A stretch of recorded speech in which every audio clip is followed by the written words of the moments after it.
अवधेश प्रसाद को लेकर साधु संत लगातार विरोध कर रहे हैं कि राम मंदिर ना ही दर्शन करने और इतना बड़ा आयोजन हो रहा है दीपावली पर और तब भी नदारद है। नहीं, साधु संतों को हमारा प्रणाम। साधु संत हमें भी बुलाएं बहुत जल्दी तो हम भी दर्शन कर लें उनके साधु संतों के। विधानसभा की बात की, अभी कुछ दिन पहले जो है मुख्यमंत्री ने भाषण दिया था 1:30 बजे से और उन्होंने आज यहाँ के जो पूर्व जिलाध्यक्ष समाजवादी पार्टी के उनको आरोपित किया था कि उनकी गिरफ्तारी रात में उसी दिन 11 बजे हुई। इससे पहले मुख्यमंत्री के पास खबर थी, लेकिन समाजवादी पार्टी ने इस मामले को लेकर कोई दिलचस्पी नहीं। बीजेपी के लोग और बीजेपी की सरकार की स्ट्रेटेजी बहुत साफ है। पहले तो झूठा फंसाओ और झूठा फंसाने पर इतना बदनाम कर दो मीडिया के माध्यम से कि कोई अगर मदद करने आए तो उसे भी प्रशासन के माध्यम से झूठे मुकदमे लगा करके फंसा दो। निष्पक्ष जांच होगी और हमें उम्मीद है कि न्यायालय उन्हें न्याय देगा। और बीजेपी के लोग तो ऐसे हैं, हमारे पत्रकार साथी अगर आप में से कोई सच्चाई दिखा दे, भ्रष्टाचार की भी खबर चला देगा तो ऐसा मुकदमा लगेगा, ऐसी धाराएं लगेंगी कि आप हाईकोर्ट में भी घूमते रहना, आप जमानत नहीं पाओगे। बीजेपी के तमाम लोगों को धमका रहा है, पप्पू यादव को भी धमकाया है, बाबा सिद्दीकी की हत्या भी हो चुकी है। इससे भी महत्वपूर्ण बातें हम लोग सुन रहे हैं और बहुत इंटरनल सिक्योरिटी के लिए बड़े सवाल हैं कि कोई भी हवाई जहाज उड़ता है उसमें धमकी आ जाती है बम की। अभी तक तो हवाई जहाज में धमकी आ रही थी, अब और जगह भी धमकी मिल रही है। और आपको याद होगा विधानसभा में मुख्यमंत्री जी को लग रहा था और बहुत सी हमारी जो एजेंसी है उनको लग रहा था कि आरडीएक्स है इसमें, लेकिन बाद में आपको याद होगा क्या निकला था। वो लकड़ी को घिसने के समय पर जोड़ने के लिए जो मसाला होता है, जांच के बाद वो निकला। ये इंटरनल सिक्योरिटी, बॉर्डर सिक्योरिटी में बीजेपी असफल हुई है। जो मुद्दे हैं बेरोजगारी के, गरीबी के, महंगाई के, कारखाने लगे नहीं, निवेश आया नहीं, और उसका परिणाम यह है कि समय समय पर ये मुद्दे बदल रहे हैं और बातचीत आपके माध्यम से, आपके कुछ साथियों के माध्यम से, प्रीपेड पोस्ट पेड योजना के माध्यम से ये जनता का ध्यान हटाना चाहते हैं। सर, आपने विधान को लेकर कह रहे हैं कि वो परिवार डेवलपमेंट अथॉरिटी है, ये आज उनका बयान है कि वो इस वीडियो को ये बता रहे हैं। ये पीडीए परिवार वो है जो सामाजिक न्याय की लड़ाई को आगे बढ़ाना चाहता है। ये पीडीए परिवार वो है सामाजिक सद्भाव को आगे बढ़ाना, जो लोकतंत्र, संविधान, बाबा साहब भीमराव अम्बेडकर जी का और लोहिया गांधी के देश को जो खराब कर रहे हैं उनको बचाने वाला ये है।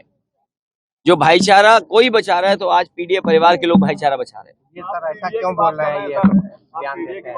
उन्हें कोई विभाग अच्छा चाहिए होगा, यही तो मैं कह रहा हूँ। ये हमारे पत्रकार साथी सब जानते हैं, यूट्यूब तो देखते होंगे, सब्सक्राइब किया कभी नहीं किया?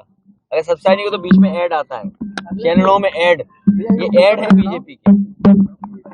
नहीं, खुल के इतने में समझदार हो आप। वो विज्ञापन है बीजेपी के।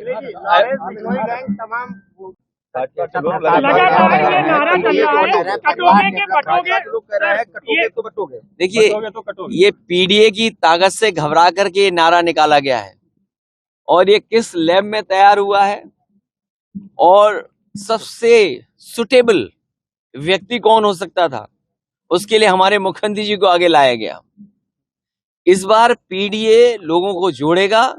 पीडीए की बढ़ती हुई ताकत से बीजेपी घबराई हुई है, इसीलिए इस तरह के नारे दे रही है। पीरपुर में आज एक हत्या हुई है, ताइक्वांडो खिलाड़ी की हत्या हुई। कानून व्यवस्था पर आप लगातार सवाल उठा रहे हैं। अनुराग यादव नाम का लड़का है, इसका गला काट के हत्या की गई है। प्रशासन समय समय पे निष्पक्ष कार्रवाई करे। प्रशासन अगर जनता की सुनने लगे तो आज घटना जौनपुर में जो हुई है ऐसी घटना नहीं होती। प्रशासन और सरकार के लोग न्याय नहीं दे पा रहे, इसीलिए इस तरह की घटनाएं हो रही हैं। जौनपुर में इससे पहले एक बिंद परिवार के नौजवान को पीट पीट करके पुलिस ने मार दिया। उसी जौनपुर में पुजारी यादव की भी हत्या हुई। अभी कुछ दिन पहले लखनऊ में आपने देखा होगा मोहित पांडे की हत्या हुई। उससे पहले गौतम जो दलित समाज से नौजवान था उसकी हत्या हुई। तो ये कस्टोडियल डेथ और पुलिस मनमानी कर रही है। इतना करप्शन और भ्रष्टाचार कभी नहीं हुआ होगा जितना इस सरकार में हो रहा है। और बीजेपी वाले बचाने वाले लोग नहीं हैं, बीजेपी के लोग फंसाने वाले लोग हैं। ये लोगों को फंसाते हैं, बचाते नहीं है, फंसाते हैं। और बीजेपी किसी की सगी नहीं है। एक बैनर लगा है, एक पोस्टर लगाया गया आपके समाजवादी पार्टी के दफ्तर पर, उसको लेकर आज एक केशव प्रसाद मौर्य का बयान आया कि 27 छोड़िए 47 तक का सपना जो है देश देखना। देखिए, आप सब चैनल वाले लोग हैं और अगर YouTube न सब्सक्राइब करें आप, तो बीच बीच में विज्ञापन आ जाता है और विज्ञापन बड़ा परेशान करता है। तो मुख्यमंत्री जी जो चीज फेस नहीं कर सकते हैं, तो इस तरह के कुछ लोगों को वो सामने रखते हैं। हालांकि आजकल सर्कस बंद है, नहीं तो आप जानते होंगे कि सर्कस में उस गैप को फिल करने के लिए कुछ ऐसे लोग रखे जाते थे जो गैप फिल कर सके।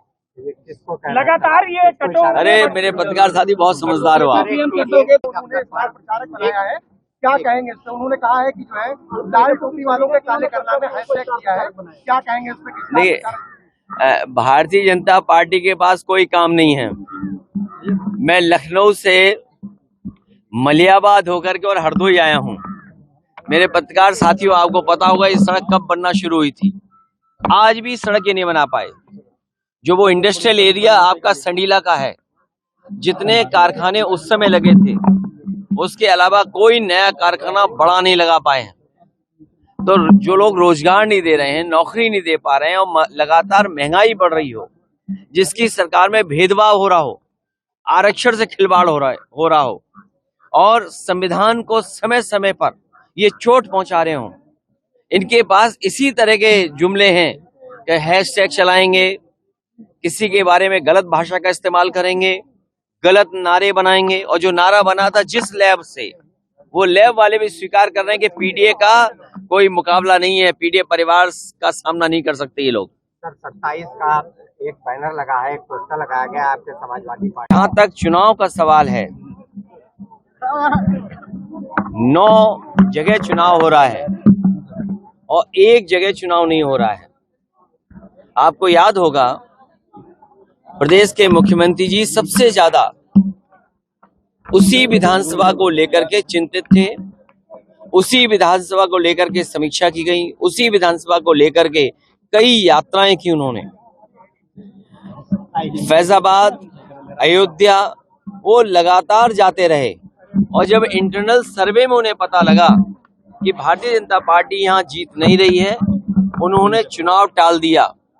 चुनाव नहीं टाला है, जनता के गुस्से का सामना नहीं कर पा रही बीजेपी, अपने आप को अपमान से बचाने का काम किया। ये हार का अपमान फिर उन्हें सहना पड़ता। 9 उपचुनाव जहां हो रहे हैं, भारतीय जनता पार्टी सरकार के अधिकारियों को आगे करके चुनाव लड़ रही है। बीएलओ, चुनाव से संबंधित अधिकारी, जिला अधिकारी, जिनकी लगातार शिकायतें हुई हैं, उसके बावजूद भी वो न्याय नहीं दे रहे हैं और निष्पक्ष नहीं है। उसके बावजूद भी जनता इन्हें चुनाव हराएगी। ये 9 के 9 चुनाव भारतीय जनता पार्टी के लोग हारने जा रहे हैं। पीडीए की ताकत बढ़ती चली जा रही है, पीडीए से लोग जुड़ते चले जा रहे हैं और जो लोगों के जुड़ने का सिलसिला है, उसी का परिणाम ये है कि भारतीय जनता पार्टी को ऐसे नारे देने पड़ रहे हैं जो राजनीतिक इतिहास के सबसे खराब नारे हैं। सबसे खराब नारा इसलिए है कि ऐसा नारा किसी पॉलिटिकल पार्टी ने नहीं दिया होगा। वो पीडीए की ताकत से घबराए हुए हैं, इसीलिए ऐसा नारा दे रहे हैं। Z News।